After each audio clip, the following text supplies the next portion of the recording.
சொல்ல என்னன்னா, நீயும் அந்தணன் ஆயிட்டப்பா, நீயும் அந்தணன் சொன்னாங்க தெரியுமா அந்த காலத்துல. அதற்கு ஒரு நியமம் இருக்கு. நாளைக்கு எனக்கு குடும்பத்துல இருக்கணும், நாளைக்கு எனக்கு வேணும் சேர்த்து வைக்காம இன்னைக்கு நாம உழைத்து பெறுகின்ற பொருளை கோடி ரூபாய் இருந்தா இன்னைக்கே செலவழிச்சுட்டு நாளைக்கு கால ரோட்ல வரணும். திருப்பி நாளைக்கு சாயங்காலம் கோடீஸ்வரன் நாளைக்கு சாயங்காலத்துக்குள்ள இந்த ஏதோ ஒரு படத்துல ரஜினிகாந்த் படத்துல இவ்வளவு பணத்தை கொடுத்து இவ்வளவு நாள் செலவழிக்க சொன்னால அந்த மாதிரி நிலைப்பாடு. இதுக்கு யார் எக்ஸாம்பிள்னா முருகப்பெருமான் எக்ஸாம்பிள். காலையில ஆண்டி கோலம், சாயங்காலம் ராஜா கோலம், தூய அந்தரன் முருகப்பெருமான் தான். அந்த கோலத்தோட ரகசியம் என்னன்னு கேட்டீங்கன்னா, ஒரு நாள்ல காலையில ஒண்ணுமே இல்லாம ஆகி சாயங்காலத்துக்குள்ள கோடி ஜென்ம ஒரு புண்ணியமும் நம்ம அனுகிரகமும் நம்ம கிடைக்கணும் ஒரு நாள்ல. அதுதான் வாழ்க்கையுடைய லட்சியம். அப்படின்னு வாழ்க்கணும்னு அந்த எல்லாம் கனெக்டட். இந்த அந்தனங்கிற வார்த்தை இறைவனுக்கு எப்படி கிடைக்குன்னா ரொம்ப அற்புதமா கனெக்ட் ஆயிடும். அந்த நேரத்துல அப்படி இருந்தாலும் நாளைக்கு வேணும்னு ஒரு ஷா சேர்த்து வச்சுக்க மாட்டான். காலையில ஏந்து கௌரி புக்ஷா இன்னும் கூட நான் ரொம்ப ஆதிசங்கரோட மடத்துல வேதாந்த மடம்னு ஒன்று இருக்கு. அதுல அவளுக்கெல்லாம் பேரு கரபாத்திர பீடம்னு பேரு. கரபாத்திர பீடத்துல அந்த பிக்ஷை வாங்குற பாத்திரம் தான் அது மேல பற்று வந்துடும். அதை ஒழிச்சு வைக்க இடம் வேணும், அதை பாதுகாக்கணும், உடையக்கூடாது, என்னோடதுங்கிற பற்று வந்துருங்கிறதுனால அவன் என்ன பண்ணுவான்னா பாத்திரம் கூட வச்சுக்க மாட்டான், உடை ஒன்றும் தெரிச்சுக்க மாட்டான். கையில என்ன சாதம் கொள்றதோ அதான் ஒரு நாள் சாப்பாடு அப்படின்னு ஒரு வழி ஆதிசங்கர வழியில கரபாத்திர பீடம்னு ஒண்ணு இருக்கு. அதுவும் ஆதிசங்கரர் தோட்டி விட்ட வழிதான். அதுல அங்கங்க கூட முகம்பாக்கத்தை இருக்குன்னு நினைக்கிறேன். அது பெரிய ஆதினம். அது ஏன் உரு தெரியாம போயிடுச்சுன்னா, அந்த ஃபர்ஸ்ட் உள்ள என்னன்னு கேட்டீங்கன்னா, யாருக்கும் வழிபாடு கிடையாது.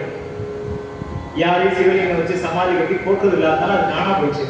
உண்மையான ஆன்மீகம் வந்து காணாம போயிடுச்சு.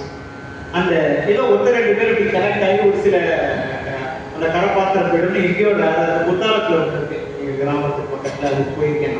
ஸோ அப்படி வந்து இந்த கரபாத்திர பீடத்துல என்ன செய்வான்னு கேட்டாங்கன்னா, இன்னைக்கு பிக்ஷை எடுப்பான்.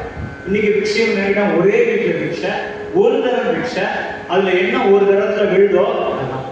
ஆனா இறைவன் என்ன பண்ணிருக்காங்கன்னா ரொம்ப அற்புதமான ஒரு விஷயத்த பண்ணிருக்கான். என்னன்னு கேட்டீங்கன்னா, உங்க கை அளவு என்ன பிடிமானம் இருக்கோ அதுதான் சுவாமி சொல்ற.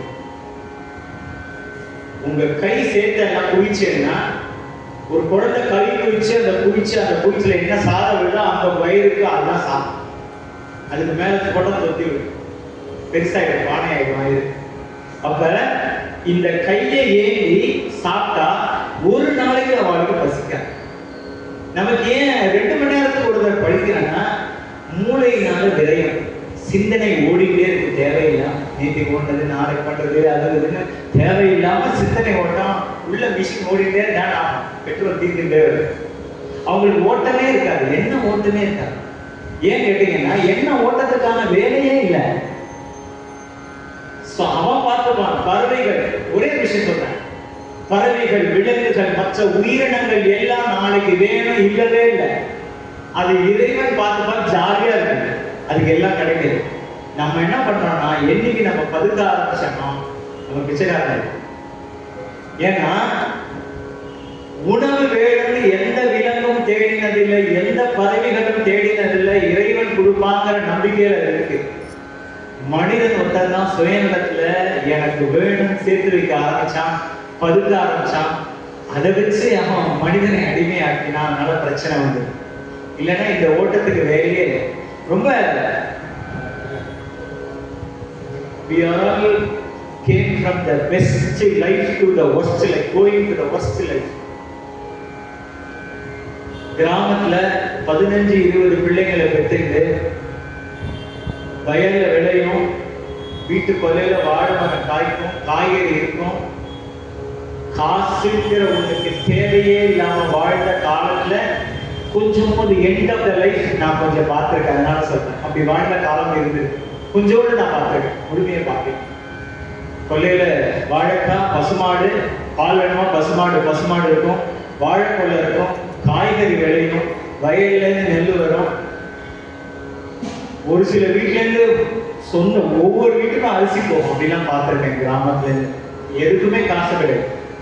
2 நாள் யூடியூப்ல கூட பார்த்தேன். ஏதோ ஒரு ஊர்ல நிறைய ஆப்பிள் விளைஞ்சுன்னு சொல்லிட்டு இந்த காம்பவுண்ட் வரிசையா ஆப்பிள் இன்னி கூட அப்படி மக்கள் இருக்காதான் பார்த்தேன். 10 ஆப்பிள் கட்டி அப்படியே தொங்க விட்டுனால யாருன்னா எடுத்துக்கோங்க. இன்னைக்கு இருக்காங்க மக்கள் இந்த மாதிரி. அப்படி ஒரு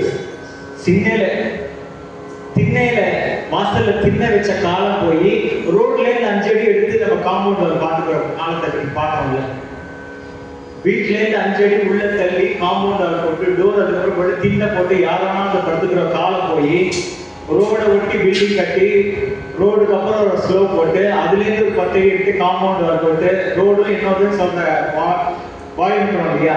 அப்ப என்ன கேட்டீங்கன்னா, எனக்கு என்கின்ற எண்ணம் ஜாஸ்தி ஆகிட்டே போறது இல்லை. அப்ப யான் எனது என்று அந்த கூத்த அவன் தான் நடத்துறான். யான் எனது என்று அவரவரை கூத்தாட்டுவான். காட்டாதனை எல்லாம் காட்டி சிவம் காட்டி தாமரை காட்டி தன் கருணை தேன் காட்டி அப்படின்னு ஒரு இடத்துல சொல்றோம்.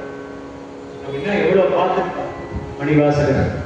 அதுவும் இல்லாம திருக்கழுக்குன்ற பதிகத்துல சொல்றார், கணக்கிலா திருக்கோலம் நீ வந்து காட்டினாய் கழுக்குந்திலே அப்படின்ற. அப்படி ஒரு பாக்கியம் நமக்கெல்லாம் கிடைக்குமா தெரியல. அவ்வளவு பாக்கியம், யாருக்கும் கிடைக்காத பாக்கியம். சிருஷ்டி ஸ்திதி சம்ஹார நிலையில வரைக்கும் சுவாமி எத்தனை கோலம் எடுத்தார் நமக்கு தெரிஞ்சது 64 கோலம் தான். அட்டாட்ட விக்கிரகம் தான் நமக்கு தெரியும். சிவபெருமான் எடுத்த கோலம் 64 தான் நமக்கு தெரியும். அவர் என்ன பண்ணிட்டார், அடியார் கோலத்திலிருந்து அடியாரை காப்பாற்றுறதுக்காக எத்தனை கோலம் எடுத்தாரோ ஞானசம்பந்தர் உட்பட அத்தனை கோலத்தையும் அவர் காட்டிட்டார்ல. அப்ப அவருக்கு தான் அந்த பாக்கியம் கிடைச்சது. ஏன்னா அதற்கு மேல அவருக்கு பிறப்பிலே எல்லாத்தையும் காட்டுவாங்க. ஏன் அவர் காட்டினார்னா, அவர் உண்மையா இருக்கிறதால இவர் உண்மையா இருந்தே ஆகணும். எப்படி இறைவன்ட்ட உண்மையா இருக்கோ உண்மையா இறைவன் இருந்தே ஆகணும். பொய்யான ஆட்டம் உண்மையா இருக்க எப்ப நம்ம கிருத்திரமா இருக்கோமோ இறைவனும் நம்ம கிட்ட கிருத்திரமா தான் இருக்கும். அது ஃபார்முலா. சோ அப்படிதான் இறைவன் நம்மள வச்சிருக்காரு. செந்தழல் போல் திருமேனி அப்படிங்கறத பல இடத்துல சொல்லியிருக்கேன். சுவாமியினுடைய திருமேனி என்ன அப்படின்னு ஒரு கேள்வி கேட்டா, யாராவது பார்த்துட்டாரா அப்படின்னு கேட்டா அதுக்கு பதில் சொல்ல முடியும். ஜோதி ஸ்வரூபமான சோதியே சுடரே சூழொளி விளக்கே அப்படின்னு சொல்றாரு சுவாமி பாடும்போது. அப்படின்னா என்னன்னு கேட்டீங்கன்னா, வள்ளலார் சொல்லுங்கன்னா அருட்பெரு ஜோதி அப்படிங்கிற ஜோதி தான் சுவாமியினுடைய உடல். அப்படின்னா என்ன சொல்ற செந்தழல் புரை திருமேனி, செந்தழல் போல அந்த நெருப்பு போல உள்ள கவர் பண்ண ஒரு பாடி அப்படின்னா திருமேனி. அந்த ஜோதி தான் இறைவன் அப்படிங்கிற போது அகத்தினால உள்ள அவருக்கு ஜோதி தரிசனம் கிடைத்தது அப்படிங்கிறது ஒரு பொருள். அதை என்ன சொல்லலாம்னா, புறமா சொல்லும் பொழுது இறைவனுடைய காட்சி அவருக்கு கிடைத்தது அப்படிங்கிறது சொல்லலாம். அகமாவும் சொல்லலாம், புறமாவும். இந்த கோயில போய் பார்த்தோம்னா ஸ்கிரீனை திறந்தவருக்கு கிடைக்கிறது நமக்கு புறமா கிடைக்கிற அருள் காட்சி. அதனாலதான் ஏன் தீபம் ஏற்றுறேன்னா அந்த கடைசி நிலை தீபம் தான். ஸ்கிரீனை திறந்தவன் ஏன் தீபாராதனை பண்றான்னா, ஜோதி தான் அவனுடைய உண்மையான வடிவம். நமக்கு புறமா உடம்ப பார்த்து பார்த்து பழக்கப்பட்டதுனால அவருக்கு ஒரு 5-6 கை ஃபிட் பண்ணா ஹி இஸ் மோர் பவர்ஃபுல்ங்கிறது நம்மளோட பவர்ஃபுல் கிடந்தால அவருக்கு ஒரு 5-6 கை ஃபிட் பண்ணி ஒரு தத்துவத்தை செட் பண்ணி அவருக்கு உடம்ப செட் பண்ணி வச்சிருக்காங்க. ஆனா உண்மை என்னன்னா, ஜோதியை ஏன் பார்க்கிறோம், ஜோதியை ஏன் சொல்றா, ஜோதியை ஏன் காட்டுறான்னா, உண்மையான வடிவம் அவருக்கு செந்தழல் போல் திருமேனி. செந்தழல் போல் திருமேனி தேவபிரான் வரப்பூவாய் அப்படின்னு ஒரு இடத்துல பார்க்கலாம். ஏன் இது ஜோதியா இருக்கணும், ஒரு அக்னியா இருக்கணும் அப்படின்னு ஒரு கேள்வி வரும்ல. உண்மையா இருப்பவர்களுக்கு அது கொடுமை. ஜோதி